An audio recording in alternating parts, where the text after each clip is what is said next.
Ça va être un coup des Pas l'air Ça va autiste. Arthur, Quentin. Arthur. Comment raconter ce que Quentin. Vas-y, on fait l'inverse, je te le dis. Allez, Quentin.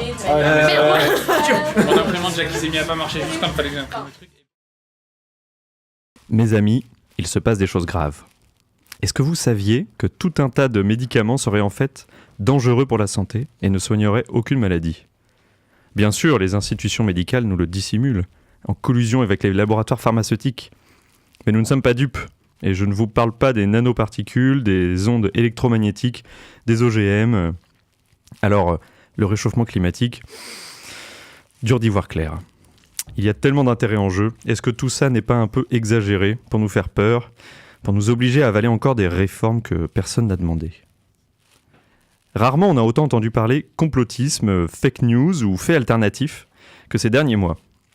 On peut dire qu'on assiste en direct à un effondrement général, dans beaucoup de sociétés occidentales en tout cas, de la confiance dans les institutions politiques, bon ça c'est pas nouveau, médiatiques et même scolaires et scientifiques.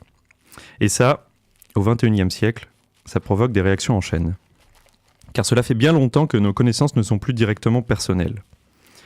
Quand on n'a plus confiance dans aucun émetteur de référence, comment faire soi-même le tri dans tout ce que j'ai évoqué tout à l'heure ? Impossible. Et cela est directement lié à ce que de nombreux historiens et philosophes des sciences ont montré depuis quelques décennies, que la connaissance est une construction intrinsèquement sociale, reposant en permanence sur des réseaux de confiance qui permettent à certaines idées de se stabiliser. Une réponse naïve à cette crise consiste à expliquer aux gens qu'ils sont des cons, qu'il ferait mieux d'arrêter d'avoir leurs propres idées et d'écouter religieusement ceux qui possèdent le savoir. Un certain nombre de scientifiques qui ne supportent pas que des pistes de recherche comme les OGM ou la biologie de synthèse soient débattues sur la place publique l'utilisent. Des journalistes également, ainsi qu'un grand nombre d'experts en économie, sans qu'on sache très bien ce qui leur confère le titre d'expert d'ailleurs. Évidemment, cette réponse ne fait que renforcer le problème. Car la seule réponse viable pour recréer de la confiance, c'est de recréer des liens. Et un lien doit marcher dans les deux sens. Tant que les productions de certaines disciplines scientifiques resteront présentées comme inéluctables, c'est le progrès, ma bonne dame, hein ? La science continuera à être vécue comme une contrainte.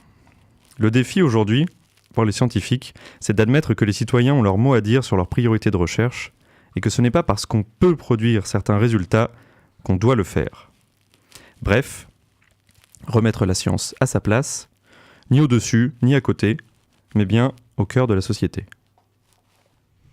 Bonsoir à tous. Comme tous les premiers mercredis du mois à 19h, Barbara sur Radio Campus pour l'émission Quoi de neuf doc. Pour démarrer ce mois de mars, vous venez d'écouter la jolie voix de Quentin Rodriguez, doctorant en philosophie des sciences, et son billet d'humeur sur la connaissance, l'accès à la connaissance et j'imagine le tri dans les connaissances. Il a envie de parler, je le vois, il fait une drôle de tête. Non, j'écoute. Je dis des bêtises. C'était un très bon résumé.